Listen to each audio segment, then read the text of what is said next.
Welcome back to Medi channel. সকল ছাত্রছাত্রীদের আন্তরিক অভিনন্দন জানিয়ে শুরু করি আজকের আলোচনা বিষয়। আজকের আমার আলোচনা বিষয় তোমাদের যারা একাদশ শ্রেণীতে পড়ছো বা পড়বে, মাধ্যমিক পরীক্ষা দিয়েছো, তাদের পল সায়েন্স নেবো বলে ঠিক করেছো। তোমাদের যে সেমিস্টার ঠিক হয়েছে সেই সেমিস্টার অনুসারে দুটি সেমিস্টারের যে নতুন সিলেবাস দেওয়া হয়েছে সেই সিলেবাসটা নিয়েই আমি পর্যালোচনা করব। তাই প্রথম থেকে শেষ পর্যন্ত ভিডিওটি দেখার জন্য তোমাদের কাছে অনুরোধ থাকলো, এবং সম্ভব হলে বেশি বেশি করে লাইক শেয়ার করো, যাতে সবার কাছে আমার এই ক্ষুদ্র নিবেদনটুকু পৌঁছে যায়। চলো সরাসরি দেখি। তোমাদের দুটি টপিক্সের ওপর দিয়েছে, একটা পলিটিক্যাল সায়েন্স, একটা দিয়েছে দেখো থিওরি অ্যান্ড কনসেপ্টস, আর একটা ইন্ডিয়ান কনস্টিটিউশন।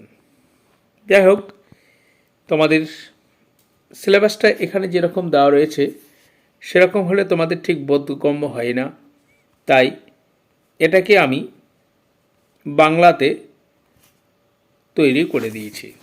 এটা ফার্স্ট সেমিস্টারে, এটা হচ্ছে সেকেন্ড সেমিস্টারে। এবার চলো আমরা বাংলাটা দেখে নিই, যেটা দেখলে আমাদের সুবিধা হবে।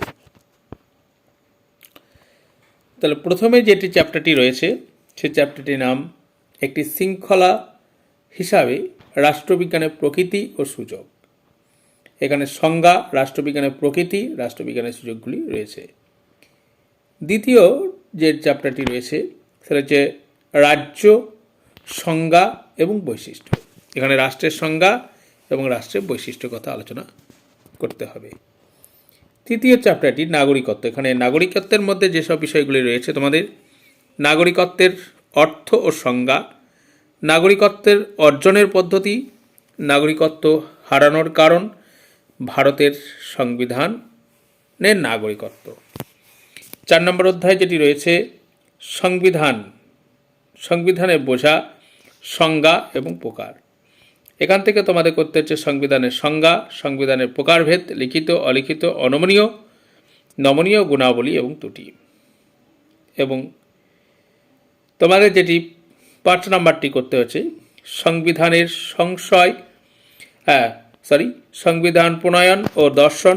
এখানে যেগুলো করতে হচ্ছে তার আন্ডারে সংবিধানের কার্যকারী, সংবিধান প্রণয়ন, গণপরিষদ প্রতিষ্ঠার দাবি, সংবিধানের রচনা, আলোচনা পদ্ধতি, ডক্টর বি.আর. আম্বেদকরের প্রস্তাবনা, এটি এবছর ঢুকেছে, আদর্শ ও তাৎপর্য বিষয়, বিশ্বের বিভিন্ন দেশের সংবিধানের বৈশিষ্ট্য অন্তর্ভুক্ত করা। এবং 6 নম্বর যে চ্যাপ্টারটি তোমাদের রয়েছে সেটা হচ্ছে ভারতের সংবিধানের প্রধান বৈশিষ্ট্য।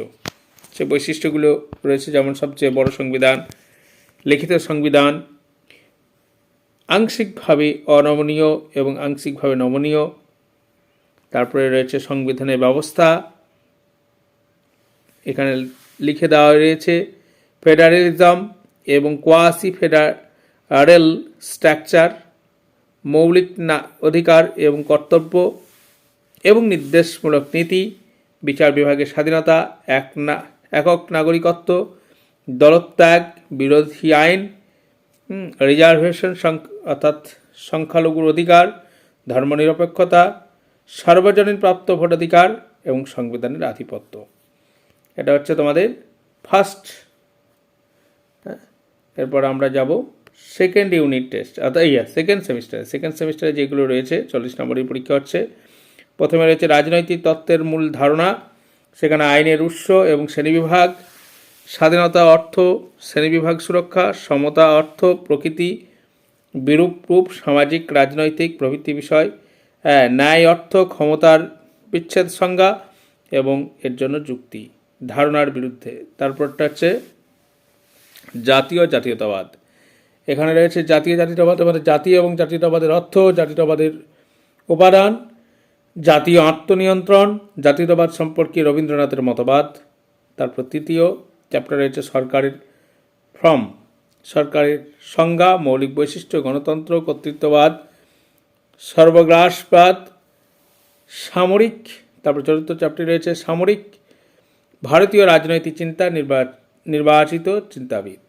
এর মধ্যে যেমন মহাত্মা গান্ধী রয়েছে, মহাত্মা গান্ধীর যেগুলো রয়েছে যেমন বিবেক, সত্যাগ্রহ, অহিংসা, বিশ্বসন্তা বিবেকানন্দের রয়েছে, নেতাজি সুভাষচন্দ্র বসুর রয়েছে।